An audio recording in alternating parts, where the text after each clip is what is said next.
Hey TechKnowStuds, there are different types of controls that we can implement on our network to accomplish different things. And so in this lesson, let's take a look at the types of controls. Here are the different types of controls that we can put into place to mitigate against risk to the organization. One of them is preventative. Preventative will stop something from happening. So if we have some sort of issue, a preventative measure would just stop it from being an issue at all. One example of this would be access control to certain data on our network. And so if we put access control in place, then that's going to prevent certain people from gaining access to that data.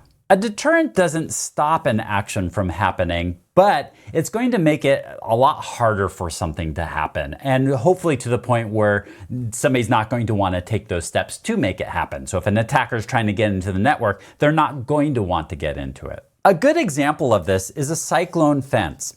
I'm not one to go and climb a cyclone fence to get to the other side. If there's a gate, maybe I would go through it, but if there's a fence, I'm probably not going to climb over it. But could I? Of course. I used to do that as a kid all the time, would climb over these cyclone fences. It's pretty easy to do. Then we have detective. Detective doesn't stop or deter something from happening, but if it does happen, we can detect that it did happen. Surveillance cameras is an example of detective, that we're putting it up to detect if something is happening. And we can monitor this, or after the fact, we can go back and look at it. Same thing with log files of a server. We could go back and look at them and see what's happening on there to detect if something's been compromised.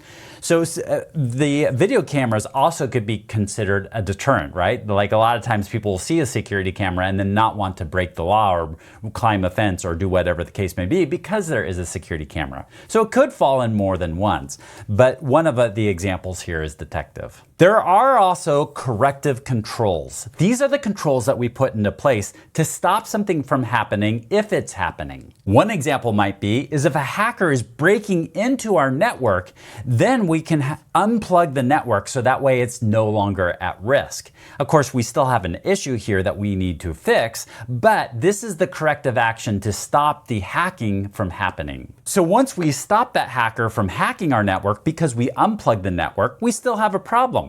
We still have a down network. So we need to fix the issue and get it back online. So this is the recovery control. One recovery that we may have to use is backup. And so we might have to grab those tape backups or those online backups and do a restore. And maybe there's a vulnerability that we're concerned about and we really haven't found a way to prevent it. So one more thing that we can do is we can do a compensating control. One example of a compensating control might be something like insurance, that we take out insurance on a risk. Another example might be is that if somebody's on call and they can't for some reason do the troubleshooting that we need them to do, maybe we have a backup on-call person. So somebody that could step in case that primary one isn't able to show up and do the troubleshooting. Then there is the directive, something that we have to do. Directive could be something that we are directing our employees that they have to follow and do, or it could be something that's directed to the company or organization. For instance, let's say that there's some sort of regulatory compliance that we have to comply to. And directive controls are there for a reason. So if it's a directive control, it probably also falls into one of these categories. They're not mutually exclusive. That is that you can have something that is part of multiple categories here. One example of that is the acceptable use policy, something that we have others sign so that way we make sure that they're in agreement to what their behavior should be on our network. You could argue that this would be a deterrent and that they're not going to have those certain behaviors, or you could argue that it's preventative because they're not going to have that certain behavior that would put your network at risk or your organization at risk. And so really, if you see this on a test, probably should mark preventative. At least that's what my sources say. So here's a question for you, is what type would log files be?